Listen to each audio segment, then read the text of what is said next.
बिस्मिल्लाहिर्रहमानिर्रहीम अस्सलाम वालेकुम। Welcome to quick review. और quick review current affair series के अंदर आपका वेलकम है।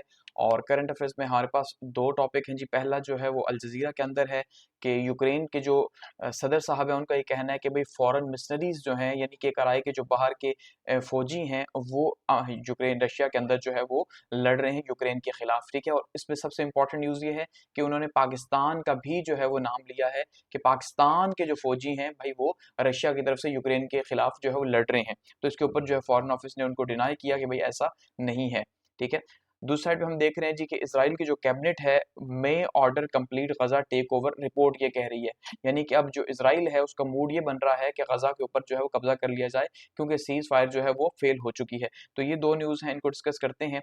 अब जो सबसे पहली न्यूज़ है, देखिए इस न्यूज़ में सबसे पहले आज इसको जो है ना दिन के अंदर डॉन ने जो है वो पब्लिश किया और डॉन ने बताया कि भाई ज़ेलेंस्की साहब जो हैं वो ये कह रहे हैं कि पाकिस्तान जो है बेसिकली पाकिस्तानी नेशनल जो हैं वो भी लड़ रहे हैं रशिया की तरफ से इस वॉर के अंदर। यानी कि इसका मतलब रशिया की फौज का हिस्सा है। रूस की फौज में कौन है जी? पाकिस्तानी मौजूद हैं और वो पाकिस्तानी लड़ रहे हैं। तो इसे डॉन ने पब्लिश किया, लेकिन उसके बाद हमने देखा कि शाम में जो है वो डॉन ने इसे जो है वो हटा दिया वेबसाइट से। ठीक है। उसका रीज़न क्या हो सकता है, क्यों हटाया गया? लेकिन ये है कि इसको हटा दिया गया और इंटरनेशनल न्यूज़पेपर्स के अंदर इसको जो है कोट किया जा रहा है कि भाई पाकिस्तानियों के ऊपर ये इल्ज़ाम लग रहा है, क्योंकि उन्होंने बहुत सारे ममालिक के ऊपर इल्ज़ाम लगाया, जैसे कि उन्होंने चाइना का भी नाम लिया। ठीक है। उन्होंने उज़्बेकिस्तान का नाम लिया कि इन ममालिक के जो है वो फाइटर्स यहाँ पे लड़ रहे हैं, तो पाकिस्तान के भी हैं। तो पाकिस्तान का जो फॉरेन मिनिस्ट्री है उसने कैटेगोरिकली इसको रिजेक्ट कर दिया कि ऐसा कुछ भी नहीं है कि भाई पाकिस्तानी वहां पे हरगिज नहीं लड़ रहे, ना ही पाकिस्तान रिक्रूट कर रहा है। ठीक है। और ये जो इन्फॉर्मेशन है ये बेसलेस है और अनफाउंडेड है। ठीक है। और ये एलिगेशंस जो है वो हमारे ऊपर लगाए जा रहे हैं। पाकिस्तानियों ने ये बात कही है कि भाई हमारा यूक्रेन कॉन्फ्लिक्ट से ताल्लुक नहीं है, क्योंकि जाहिर बात अगर अगर ये इल्जाम साबित होता है कि भाई पाकिस्तान जो है वो रिक्रूट कर रहा है रशिया के लिए, तो जाहिर बात अब जैसे इंडिया के ऊपर ट्रंप साहब ने बहुत ही जो है वो हैवी हैंड रखा हुआ है जी कि कभी जो है उनको धमकी दी जा रही है कि अगले 24 घंटे के दौरान आपकी जो है वो ऑयल की प्राइसेस जो आपके ऊपर टैरिफ है वो डबल कर दिया जाएगा अगर आपने रशियन ऑयल परचेज करना ना छोड़ा। यानी उनकी धमकियों की धमकियां मिल रही हैं। हालांकि इंडिया ने भी आगे से एक लंबा जवाब दिया कि भाई किस तरह से जो यूरोप है, ठीक है, वो और अमेरिका खुद जो है वो कितनी बड़ी मिकदार के अंदर जो है वो क्या क्या परचेज कर रहा है रशिया से, तो वो हमें क्यों मना कर रहा है जबकि हम अपने शहरियों को सस्ता तेल देना चाह रहे हैं। तो उसने इनकार कर दिया कि हम तो रशिया से ऑयल परचेज करते रहेंगे। तो ट्रंप साहब ने फिर आगे से कहा कि हम आपके ऊपर मजीद टैरिफ लगाएंगे। तो अगर पाकिस्तान से रिक्रूट होकर जाता है तो फिर जाहिर बात है पाकिस्तान के लिए भी बहुत मुश्किल है, क्योंकि ईयू और जो अमेरिका है वो तो पाकिस्तान के ऊपर पाबंदियां लगाएगा और पाकिस्तान के लिए मुश्किल हो जाएगी। इसलिए पाकिस्तान ने इसको डिनाई किया।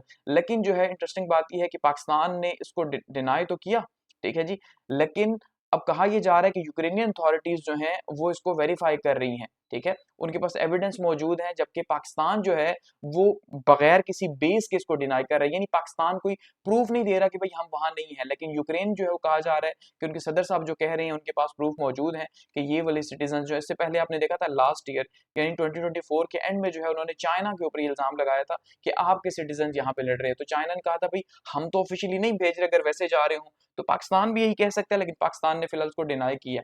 ठीक है कि भाई हम जो है वो ऐसा कुछ भी नहीं है। तो पाकिस्तान जो है ना, अब देखिए चाइना, ताजिकिस्तान, उज्बेकिस्तान, पाकिस्तान और अफ्रीका का नाम आ रहा है कि यहाँ से रिक्रूट करके जो है वो लोग भेजे जा रहे हैं रशिया और वहां पे जाके रशिया लड़ रहे हैं। अब चाहे पाकिस्तान की हुकूमत को पता हो या फिर से जो है वो जैसे नॉन स्टेट एक्टर्स जो हैं वो एक तरह से हायर कर रहे होते हैं, तो नॉन स्टेट एक्टर्स अगर कर रहे हैं तो वो तो एक डिफरेंट चीज़ है। ठीक है। तो ये कहा जा रहा है, लेकिन पाकिस्तान ने जो है उसको डिनाई कर दिया। और अगर इसमें हकीकत हुई कुछ तो ज़ाहिर बात है पाकिस्तान के लिए बहुत मुश्किल हो जाएगा वेस्ट के साथ जो है वो अपने रिलेशंस को बैलेंस करना। तो ये जो है वो सबसे बड़ी न्यूज़ है। नेक्स्ट हमारे पास है जी जो इजराइल की कैबिनेट है, कहा जा रहा है कि मे ऑर्डर कंप्लीट गजा टेक ओवर। कि भाई रिपोर्ट ये बता रही है, जाहिर बात है रिपोर्ट बता रही है और आपको बता दें ज्यादा रिपोर्ट्स खुद ही जो है वो लीक की जाती हैं, तो इसका मतलब उनके जो है वो एजेंडा के अंदर ये मौजूद है कि भाई आपने हमें परमिशन देनी है कि हमने गजा को जो है वो कंप्लीट टेक ओवर करना है। इसका मतलब अब उनका मूड ये है। तो potential full military take over की यहाँ बात हो रही है कि इसराइल की जो कैबिनेट है वो अप्रूव करने जा रही है जी कंप्लीट मिलिट्री टेक ओवर गजा का, कि गजा के ऊपर मुकम्मल जो है वो कब्जा कर लिया जाए।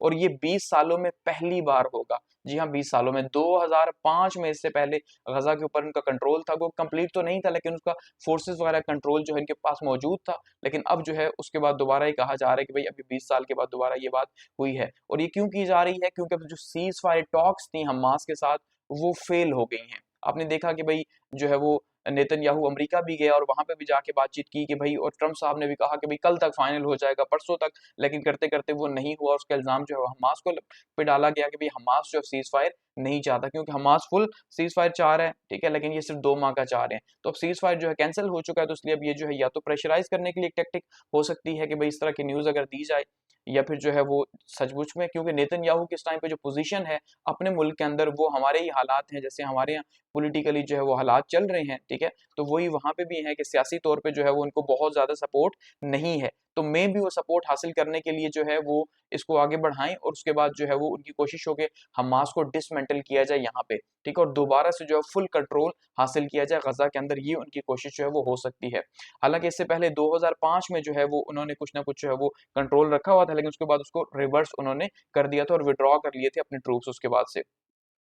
अब यहाँ पे ऑक्यूपेशन प्लान जो है वो क्या हो सकते हैं, या तो लॉन्ग टर्म हो सकते हैं या टेम्परेरी हो सकते हैं। तो ये जो टेक ओवर है टेम्परेरी होगा या लॉन्ग टर्म होगा, इस हवाले से अभी इसराइल के अंदर भी जो है वो डिबेट चल रही है कि भाई इसे क्या हम मुस्तकिल तौर पर जो है वो अपने कब्जे में रखें। जाहिर बात है बहुत मुश्किल है, क्योंकि अब इससे पहले उन्होंने मुस्तकिल तौर पर कब्जे में नहीं रखा, क्योंकि वहां पे आबादी तो मुसलमानों की है। तो जब तक आबादी मुसलमानों की रहेगी उसे अपने कब्जा में नहीं रख सकते। हाँ, उसे ये है कि वहां से जैसे वो उनका प्लान है कि भाई हम इनको यहाँ से निकाल दें, तो फिर पॉसिबिलिटी हो सकती है कि वो निकाल दें। 60,000 तो उन्होंने वैसे भी शहीद कर दिए। तो इसराइल की जो मिलिट्री है वो इसको रेजिस्ट कर रही है फुल टाइम को। इसराइल की मिलिट्री समझती है कि भाई फुल टाइम हमारे पास इतनी कैपेबिलिटीज नहीं है। वो तो हमने ईरान के साथ वॉर में ही देख ली थी उनकी कितनी कैपेबिलिटीज हैं, ठीक है। तो वो कह रहे हैं भाई हमारे पास तो इतना पोटेंशियल नहीं है कि हम करें, और ना ही हमारे पास इतने मैन पावर है कि हम इतना मैनेज कर सकेंगे कि पूरे का पूरा गजा जो है हम उसे कंट्रोल करें, उसकी सिक्योरिटी और उसके बाकी मामला जो है वो हम लेके चलें, ये हमारे लिए पॉसिबल नहीं है। लेकिन पॉलिटिकल विल जरूर मौजूद है नेतन्याहू की कि भाई किसी तरह से हम इसको कब्जे में ले लें, तो अगला इलेक्शन भी जो है वो शायद नेतन्याहू इस बहाने पे जीत जाए, ठीक है। तो ये मामला चल रहे हैं और आप देख रहे हैं कि वहां पे हालात जो है क्या बने हुए। तो अब देखते हैं 1-2 दिन में क्या न्यूज आती है, क्या वहां पे टेक ओवर किया जाता है या नहीं किया जाता, ठीक है। तो ये हमारे पास 2 न्यूज थी।